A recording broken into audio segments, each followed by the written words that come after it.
Η αστροφυσική είναι η επιστήμη που μελετάει τον κόσμο. Ο ήλιος είναι το κοντινό μας άστρο. Είναι το άστρο το οποίο μας επηρεάζει και μόνον αυτό. Όλη η ενέργεια στο ηλιακό σύστημα πρακτικά προέρχεται από τον ήλιο μας. Αν τον κοιτάξουμε, μας δίνει την εντύπωση ότι είναι ένα άσπρο άστρο, ελαφρώς κίτρινο ή κάποιος θα πει πορτοκαλί, που ωστόσο από την εποχή του Γαλιλαίου ξέρουμε ότι αν τον παρατηρήσουμε με τη βοήθεια ειδικών και ειδικών φίλτρων στην επιφάνεια, θα δούμε ότι έχει κάποια μαύρα σημαδάκια που τα ονομάσαμε κοιλίδες. Και θα δούμε επίσης ότι περιστρέφεται γύρω από τον άξονά του περίπου μέσα σε 27 ημέρες.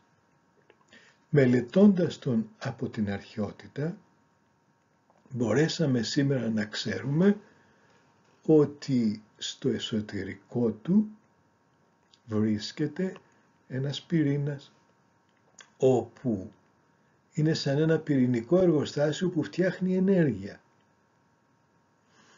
Η θερμοκρασία είναι τεράστια στο εσωτερικό του, 15 εκατομμύρια, και η πυκνότητα επίσης, 10 φορές πιο πυκνή από το χρυσάφι για παράδειγμα.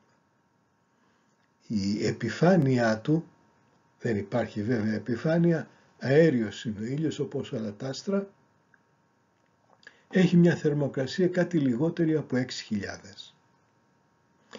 Και φυσικά στη διάρκεια των μελετών μας έχουμε διαιρέσει το εσωτερικό του ήλιου σε έναν πυρήνα και διάφορα κελύφη προς τα έξω, που τα ονομάζουμε ζώνη ακτινοβολίας μεταφοράς, και στο τέλος έχουμε την ατμόσφαιρα και το στέμμα που θα γνωρίσουμε σε λίγο.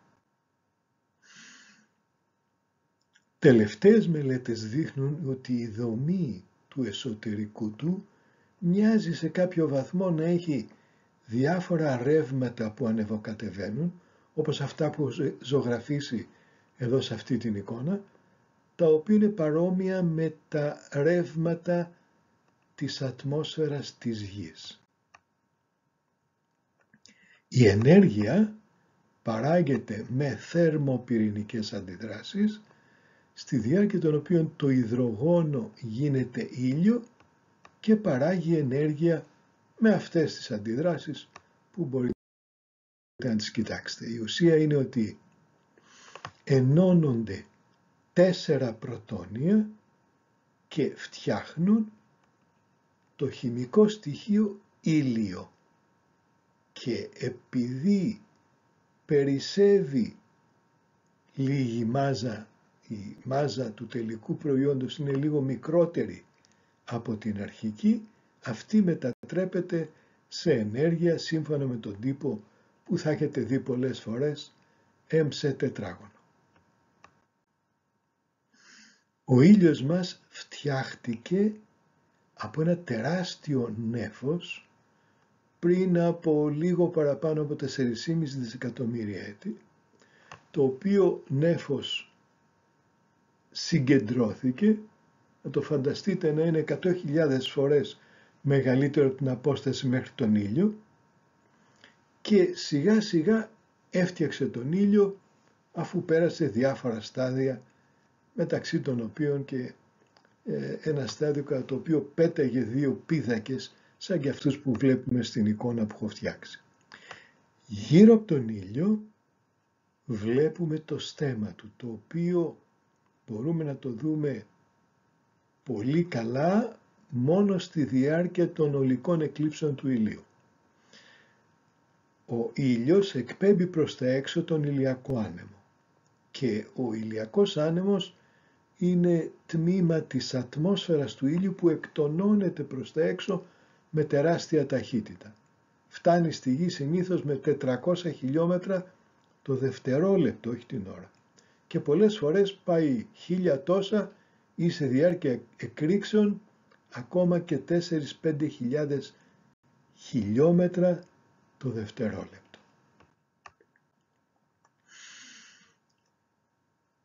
Στη διάρκεια των τελευταίων 150-200 ετών μπορέσαμε και μελετήσαμε τη χημική σύσταση του ήλιου, αλλά εν τέλει και άλλων άστρων. Πώς έγινε αυτό? Παίρνοντας ανάλυση του φωτός από τον ήλιο, βλέπουμε, όπως αυτή την εικόνα, διάφορα μαύρα σημαδάκια να κόβουν τα χρώματα της ήριδας και κάθε ένα από αυτά προέρχεται από συγκεκριμένο χημικό στοιχείο. Αναλύοντας τα, βγάζουμε τη χημική σύσταση του ήλιου αλλά και των άλλων άστρων. Έτσι ξέρουμε κάθε ένα από τα χημικά στοιχεία σε ποιο βαθμό υπάρχει στον ήλιο μας και ακόμη μπορούμε να γνωρίζουμε και πού και πότε φτιάχτηκε μέσα στο σύμπαν κάθε ένα από αυτά τα χημικά στοιχεία. Τα χαρακτηριστικά του ήλιου, ο οποίος είναι ένας νάνος αστέρας όπως τον λένε οι αστρονόμοι, είναι αυτά που φαίνονται σε αυτόν τον πίνακα. Και η χημική του σύσταση είναι αυτή που βλέπουμε εδώ δεξιά. Έχει λοιπόν όλα τα στοιχεία, τα χημικά, και μάλιστα σε μεγάλο βαθμό η αναλογία των στοιχείων είναι παρόμοια με αυτή που έχει ο άνθρωπος. Έτσι, δικαίως, οι Καρλ Σέιγκαν και ο Διονύσης Σιμόπουλος πολύ σωστά είπανε ότι είμαστε φτιαγμένοι από αστρόσκονη. Με διάφορους τρόπους βρίσκουμε τι συμβαίνει στο εσωτερικό του, με παρόμοιο τρόπο με αυτόν που οι σεισμολόγοι βρίσκουν τι γίνεται μες στη γη. Στη διάρκεια των σεισμών κυρίως και όχι μόνο. Αντίστοιχα για τον ήλιο μας. Επίσης, πάρα πολλά μαθαίνουμε παρατηρώντας τον ήλιο σε διάφορα μήκη κύματος, σε διάφορα χρώματα δηλαδή. Και εδώ έχουμε συνθέσει διάφορα χρώματα στο υπεριώδες, που δεν το βλέπουν τα μάτια μας, αλλά τα βλέπουν τα χρώματα αυτά, τα μηχανήματα που έχουμε βάλει πάνω σε διαστημόπλια. Διακρίνουμε λοιπόν κάποιες περιοχές οι οποίες αλλάζουν, τις βλέπετε ασφαλώς. Σε αυτές τις περιοχές, μέσα στις αρκετές ημέρες που έχουν απεικονιστεί σε αυτό το φιλμ, διακρίνουμε κάποιες εκρήξεις πάνω στον ήλιο, οι οποίες κατά καιρούς, όταν το υλικό της έκρηξης έρθει προς τη γη μας, επηρεάζουν και τη γη και διάφορα φαινόμενα.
που αλλάζουν ελαφρώς ή και περισσότερο τη ζωή στον πλανήτη μας.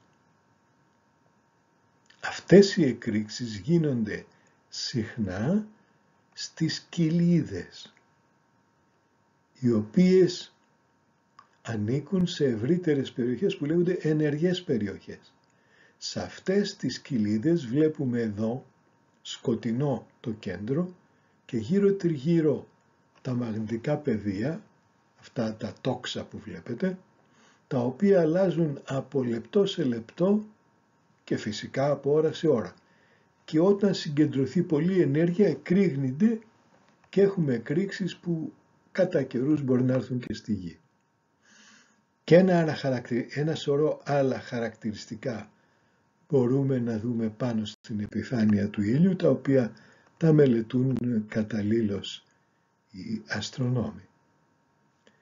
Κάθε μήκος κύματος μας δίνει διαφορετικά χαρακτηριστικά. Και σε αυτές τις εικόνες, τις στενιούλες για την ακρίβεια, τις οποίες έχουμε πάρει με ένα διαστημόπλιο, βλέπουμε πάλι το πώς περιστρέφεται ο ήλιος γύρω από τον άξονά του και πώς υπάρχουν περιοχές που είναι φωτεινές, σε αυτά τα μήκη κύματος, στο υπεριώδες δηλαδή, ενώ είναι σκοτεινές στο φως που βλέπει το μάτι μας, στις κοιλίδες δηλαδή, συμβαίνουν εκρήξεις, μικρές και μεγάλες. Μικρές γίνονται σχεδόν άπειρες κάθε δευτερόλεπτο, κάθε λεπτό. Μεγάλες γίνονται, εξαρτάται από την περίοδο μέσα στην ζωή του ηλίου που παρατηρούμε. Γιατί ο ήλιος έχει μία περιοδικότητα 11 ετών.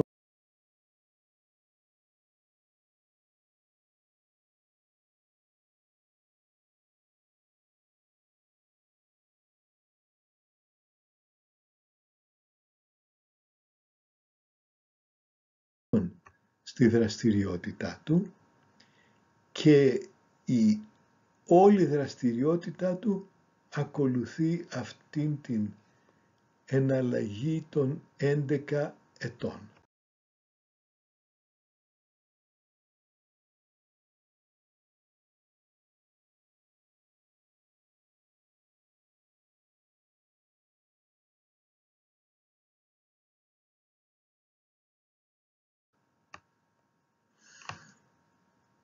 Έχουμε διαπιστώσει ότι για τις εκρήξεις πάρα πολύ σημαντικό ρόλο παίζουν οι δομές των μαγνητικών πεδίων στον ήλιο.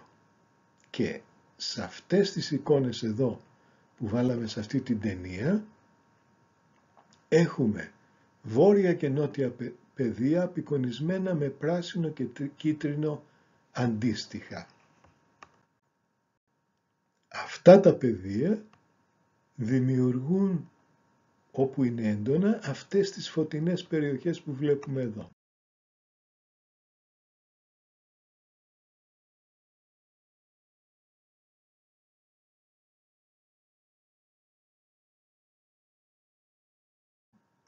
Και οι οποίες, όπως ήδη είπαμε, όταν συσσωρευτεί εκεί πολλή ενέργεια, γίνονται εκρήξεις. Και βλέπετε εδώ μερικές εκρήξεις οι οποίες γίνονται.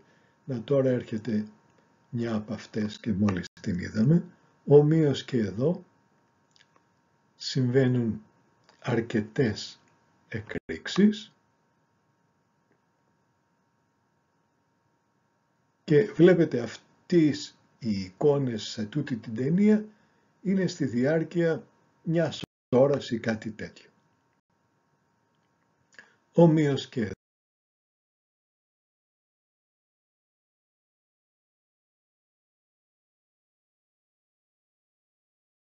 εδώ, αλλά και εδώ και ο ήλιος και φυσικά και τα άλλα άστρα αλλάζουν συνεχώς.